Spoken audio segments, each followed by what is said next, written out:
ونصلي على رسوله الكريم أما بعد أعوذ بالله من الشيطان الرجيم بسم الله الرحمن الرحيم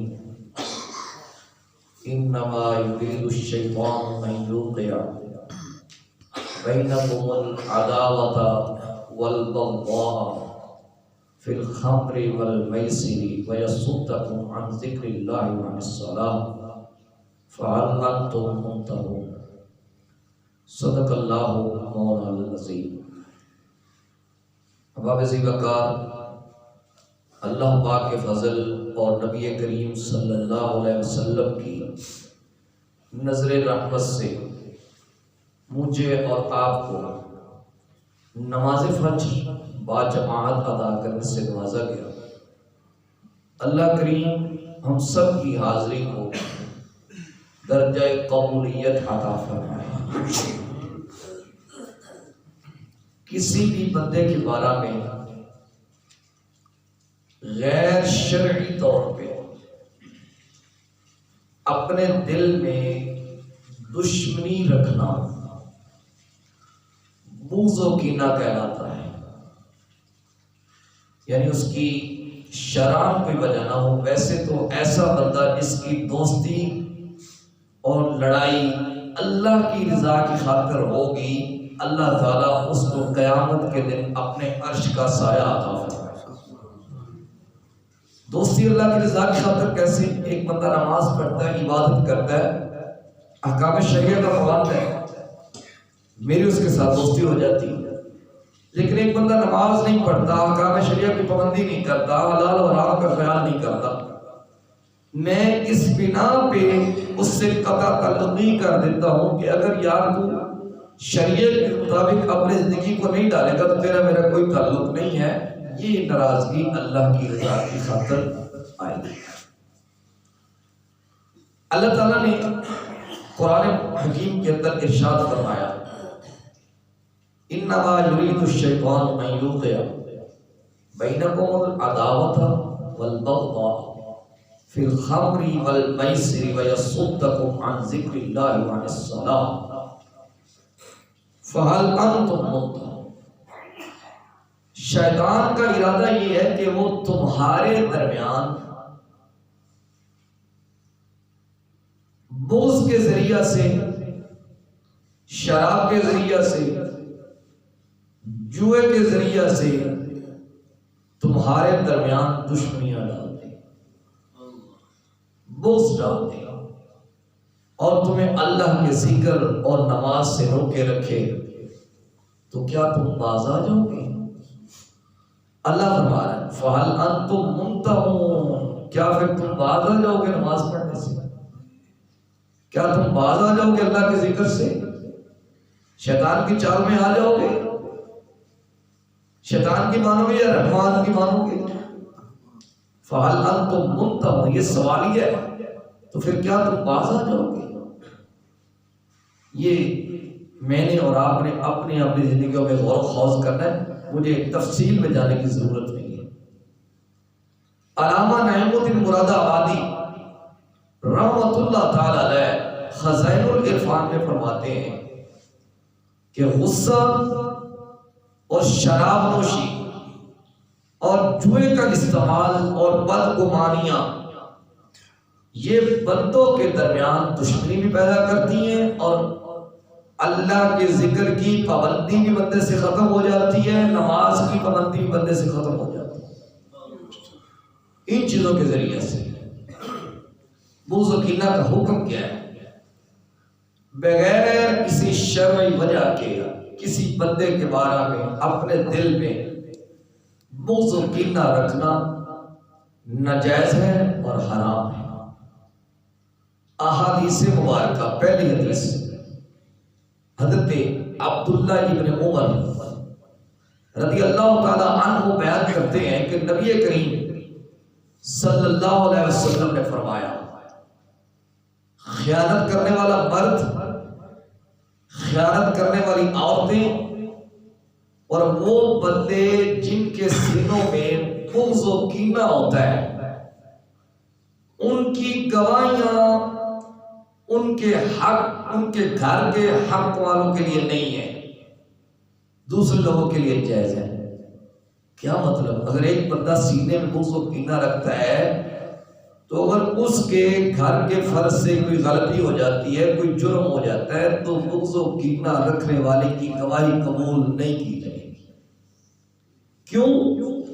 وہ کینہ پرور ہے، وہ اپنے دل میں بغض رکھتا ہے، تو وہ تو اس کے لیے زہر ہی اگلے گا نا، اچھی بات تو نہیں اگلے گا۔ اس نے تو اپنے کینے کا اظہار کرنا ہے، اس نے اپنے بغض کا اظہار کرنا ہے۔ تو نبی کریم صلی اللہ علیہ وسلم نے ضابطہ بنا دیا کہ ایسے بندے کی گواہی اس کے گھر والوں کے حق میں قبول نہیں کی جائے گی، دوسرے بندوں کے لیے قبول ہو جائے گی جن کو وہ جانتا نہیں ہے۔ یہ اتنی بڑی بیماری ہے، اتنی بڑی مصیبت ہے جس کا آج ہر بندہ شکار ہے۔ حدیث نمبر 2، حضرت انس بن مالک رضی اللہ تعالیٰ عنہ بیان کرتے ہیں کہ نبی کریم صلی اللہ علیہ وسلم فرمایا، اے بیٹے، یہ چھوٹے سے تھے جب حضور کے گھر میں آ گئے تھے، تو حضور نے بعض روایات کے مطابق ان کو اپنی اہل بیت میں بھی شامل فرمایا۔ تو حضور نے فرمایا، اے میرے بیٹے، اگر تو صبح اور شام اس حال میں کرے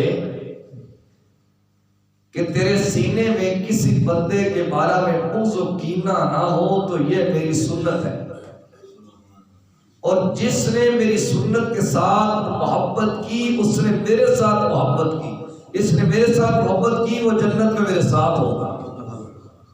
لیکن ہم تو آج ایک منٹ بھی بغض و کینہ کے بغیر نہیں گزارتے، ہم تو اس بیماری میں گم ہو چکے ہیں، لہذا ہمیں سوچنا ہوگا۔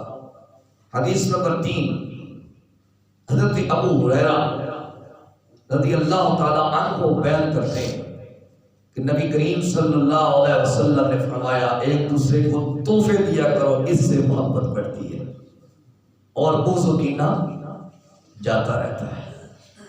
حدیث نمبر 4، حضرت عطا سخانی رحمۃ اللہ تعالیٰ علیہ بیان کرتے ہیں کہ نبی کریم صلی اللہ علیہ وسلم نے فرمایا، ایک دوسرے کے ساتھ مصافحہ کیا کرو اور ایک دوسرے کو ہدیے پیش کیا کرو، اس سے محبت پیدا ہوتی ہے اور بغض و کینہ جاتا رہتا ہے۔ حدیث نمبر 5، نبی کریم صلی اللہ علیہ وسلم نے فرمایا، اللہ پاک شعبان کی 15ویں رات میں لوگوں پر رحمتوں کا نزول کرتا ہے۔ جو بندہ مغفرت طلب فرماتا ہے اللہ اس کو مغفرت عطا فرما دیتا ہے، جو شفا مانگتا ہے اللہ اس کو شفا عطا فرما دیتا ہے، جو دعا مانگتا ہے اللہ اس کی دعا کو قبول فرماتا ہے، لیکن کینہ پرور کو اس کے حال میں چھوڑ دیتا ہے، اس کی کوئی دعا قبول نہیں ہے، کوئی اس کی عبادت قبول نہیں ہے، کوئی مناجات قبول نہیں ہے۔ حدیث نمبر 6، نبی کریم صلی اللہ علیہ وسلم نے فرمایا، بغض و کینہ نہ رکھا کرو، یہ ناجائز ہے۔ اب آئیے ایک حکایت سماعت کیجیے۔ حضرت عباس رضی اللہ تعالیٰ عنہ نبی کریم صلی اللہ علیہ وسلم کے چچا جان، ان کے پاس کچھ لوگ آئے، انہوں نے عرض کی، حضور ہم حج کے لیے آئے، ہم ایک جگہ پہ پہنچے تو ہمارا ایک ساتھی انتقال کر گیا، ہم نے اس کے غسل و کفن کا انتظام کیا، اس کو نہلایا، اس کو کفن دے دیا، اور ہم جب اس کو دفنانے لگے ہم نے ایک جگہ پہ اس کی قبر کھودی تو وہ قبر کالے سانپوں سے بھر گئی۔ ہم نے پھر دوسری جگہ پہ قبر کھودی تو وہاں پہ بھی یہی ماجرا ہوا۔ ہم آپ کے پاس آئے ہیں، ہم اس کا کیا کریں؟ تو حضرت عباس رضی اللہ تعالیٰ عنہ نے فرمایا، یہ اس بندے کا بغض و کینہ تھا جو اس نے سینے میں پال رکھا ہے، اس کو اسی جگہ پہ ہی دفن کر دو، اس کو اسی جگہ پہ ہی دفن کر دو۔ سوچیں امت مسلمہ ہم کس طرف جا رہے ہیں؟ ہمارے اندر تو یہ بیماریاں بڑی واضح طور پہ پائی جاتی ہیں۔ 3 بندوں میں سے 2 بغض و کینہ رکھنے والے ہیں، 5 میں سے 4 بغض و کینہ رکھنے والے ہیں۔ کیا بنے گا؟ کل ہم نے اللہ کے رسول کے بارگاہ میں پیش نہیں ہونا؟ کیا ہم نے کل حضور کا سامنا نہیں کرنا؟ میرے بھائیوں کو سوچیں، اب اس کے اسباب کیا ہیں اور علاج کیا ہے؟ ظاہر ہے کوئی بھی جسمانی یا روحانی مرض ہوتی ہے تو اس کے کوئی نہ کوئی اسباب ہوتے ہیں، ان کے اسباب کو دور کیا جائے تو علاج خود بخود ہو جاتا ہے۔ پہلا سبب یہ ہے غصہ، بدگمانی، شراب نوشی، جوا، یہ بندوں کے درمیان بغض پیدا کرتے ہیں، اور اس کا علاج یہ کہ بندہ ان چیزوں سے اللہ کی بارگاہ میں صدق دل سے سچی اور پکی توبہ کر لے کہ میں آئندہ سے یہ افعال نہیں کروں گا۔ یا دوسرا طریقہ یہ بھی ہے کہ اللہ کی عطا کردہ نعمتوں کو اللہ کی راہ میں سخاوت کر کے ان کا شکر بھی ادا کرنا بغض و کینہ کو مٹا دیتا۔ دوسرا علاج کیا ہے؟ سلام میں پہل کرنی چاہیے، سلام میں پہل کرنی چاہیے۔ آج ہمیں تو بڑے سٹیٹس ہوتے ہیں کہ یہ بندہ مجھے پہلے سلام کرے، مجھے پہل کرے، نہیں، سلام میں پہل کرو، مصافحہ کثرت سے کرو، اس سے بھی، اس کی برکت سے بھی اللہ پاک بغض و کینہ کو مٹا دیتا۔ تیسرا علاج کیا ہے؟ فرمایا سوچنا چھوڑ دو، بندوں کی نعمتوں کے بارے میں سوچنے کا کوئی فائدہ نہیں ہے۔ جو اللہ پاک نے جس کو جو نعمتیں دے رکھی ہیں یہ اللہ کی شان ہے، ہم سوچیں گے تو ہمارے سینوں میں اپنے بھائی کے بارے میں بغض و کینہ پیدا ہو جائے گا، یہ بھی ہمیں نہیں کرنا چاہیے۔ تیسرا چوتھا علاج کیا ہے؟ مسلمانوں سے اللہ کی رضا کے لیے محبت کریں، اللہ کی رضا کے لیے محبت کریں اللہ کے بندوں سے، اور کوئی مقصد نہ ہو، اگر آپ کی محبت ہو تو وہ بھی اللہ کی رضا کے لیے ہو، آپ کی ناراضگی ہو تو وہ بھی اللہ کی رضا کے لیے۔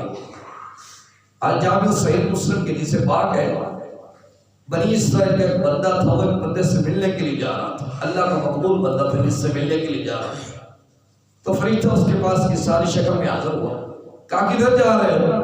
اس بندے سے ملنے کے لیے جا رہا ہوں۔ کیوں جا رہے ہیں اس سے ملنے؟ کیا تمہارا ذاتی تعلق ہے؟ کہا نہیں، وہ اللہ کا بندہ ہے۔ کس کا بندہ ہے؟ اللہ کا بندہ ہے، اللہ کا مقبول بندہ ہے۔ کیا واقعی اس لیے جا رہے ہو؟ کہاں میں اس لیے اس سے محبت کرتا ہوں کہ وہ اللہ کا بندہ ہے۔ اس نے کہا پھر تجھے مبارک ہو، تیرے رب بھی تجھ سے محبت فرماتا ہے۔ تو ہماری رضا، ہماری محبتیں، دوستیاں اللہ کی رضا کے لیے جب ہوں گی تو پھر ہمارے سینوں میں بغض و کینہ پیدا نہیں۔ آخری علاج کیا ہے؟ ذرا سوچیں، ہم کسی کی دینی یا دنیاوی نعمت پہ کیوں اتنا سوچتے ہیں اور کیوں اتنا پیچھے چلے جاتے ہیں، اور اس سوچنے کی وجہ سے ہم اپنی آخرت کو برباد کر بیٹھتے ہیں، ہم اپنی آخرت کو برباد کر بیٹھتے ہیں۔ اس لیے امت مسلمہ، میری ملت کے نوجوانوں، ان موضوعات کو محض سننے تک نہ رکھیں بلکہ ان کو اپنی زندگی کا عملی جامہ پہنائیں۔ اللہ پاک سے التجا ہے، اللہ پاک ہمیں اس مصیبت سے محفوظ رکھے۔ صلی اللہ تعالی علی حبیبہ الاعلی سید الانبیاء محمد وعلی آلہ وصحبہ اجمعین برحمتک یا ارحم الراحمین۔